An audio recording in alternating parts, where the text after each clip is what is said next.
হঠাৎ করেই আমাদের পরিবারটা একদমই উলটপালট হয়ে গেছে। একদম কালো ছায়া, কালো আঁধার যাকে বলে সেইটাই নেমে আসছে। সবকিছুই আমি শেয়ার করব এই ভিডিওতে। আসসালামু আলাইকুম, সবাই কেমন আছেন? চলে আসলাম আপনাদের সাথে আরেকটি ব্লগ নিয়ে। গত পরশুদিন আমার আপন চাচাতো ভাই মোটরসাইকেল দুর্ঘটনায় সে এই দুনিয়ার মায়া ত্যাগ করে চলে যায়। এই খবরটা শোনার পরে সত্যি এতটাই অসুস্থ হয়ে গেছিলাম যে আমি ভিডিওটাও ঠিকমতো দিতে পারতেছিলাম না। ভয়েস দিয়ে একটা ভিডিও এডিট করব সেইটাও পারতেছিলাম না। কারণ আমরা সব ভাই-বোন একসাথেই বড় হইছি, এক বাড়িতে থাকছি। আসলে এই মায়া মমতাগুলা কখনোই ভোলা যাবে না। এই স্মৃতিগুলা, শৈশবের সেই স্মৃতি কি যে একটা মধুর স্মৃতি, সেটা ভোলার মতো না। আমার চাচার ৩ ছেলে। আমার চাচিও গত বছর এই দিনে উনিও মানে অসুস্থ ছিলেন আরকি। ব্রেইন টিউমার ছিলেন। তো ৩ বছর অসুস্থ থাকার পরে উনিও গত বছর এই দিনেই চলে যান। এই সুখ কাটতে না কাটতেই আমার চাচা এত বড় একটা অপেক্ষায় ছিল, যেটা বলার মতো না। বাবার কাঁধে সন্তানের লাশ, এটা যে কত বড় একটা ভারী জিনিস, সেটা একমাত্র যেই বাবা তার সন্তানকে হারাইছে সেই হয়তোবা বুঝবে।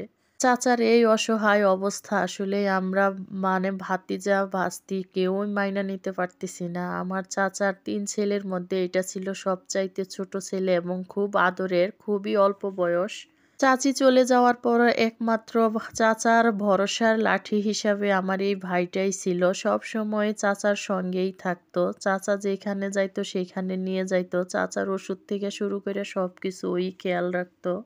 আমার চাচাটা কতটা যে অসহায় হয়ে পড়ছে, কথাগুলা মনে হইলে ২ চোখের পানি আর আটকাইতে পারি না। যাইতে পারি নাই ঠিকই, দূর থেকে ভাইয়ের জন্য সবসময়ই দোয়া আছে। আসলে বাচ্চাদের যেহেতু সামনেই পরীক্ষা আর আমি অনেকটাই দূরে থাকি।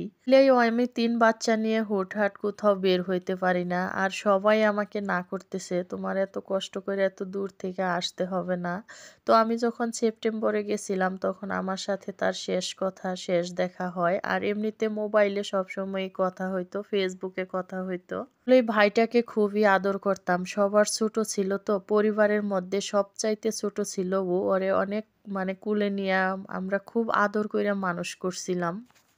যখন মোটরসাইকেল কিনে আমারে ফোন দিছে, আমি শুইনা খুব রাগ হইছিলাম। কারণ আমরা মোটরসাইকেলটা পছন্দ করি না। আমার বড় দুলাভাই এইভাবেই মোটরসাইকেল দুর্ঘটনায় উনিও আমাদের ছেড়ে চলে গেছেন। তারপরের থেকে আমরা কেউই ওইভাবে মোটরসাইকেলটা পছন্দ করি না। কিন্তু এখন বাচ্চারা তো মোটরসাইকেলটা বেশি পছন্দ করে এই যুগের। যুগের বাচ্চাদের বায়নাই দেখবেন একটা থাকে যে সে বলবে হয়তোবা তারে মোটরসাইকেল কিনে দাও, নয়তোবা তারে একটা কোনো কিছু করে দাও। এইটাই থাকে এই যুগের বাচ্চাদের বায়না। সেইটাই হইছিল আমাদের পরিবারে। যার শেষ পরিণতিটাই এমন হইল, যেটা আমাদের সমস্ত পরিবারকে একদম নিস্তব্ধ করে ফেলছে। জানি প্রচুর কষ্ট হবে, কিন্তু একটা সময় আমরাও সংসার সবকিছু মিলাই আমরাও হয়তোবা ভুলে যাব। কিন্তু আমার চাচা কখনোই তার ছেলেকে ভুলতে পারবে না। মা-বাবা কখনোই সন্তানকে ভুলতে পারে না।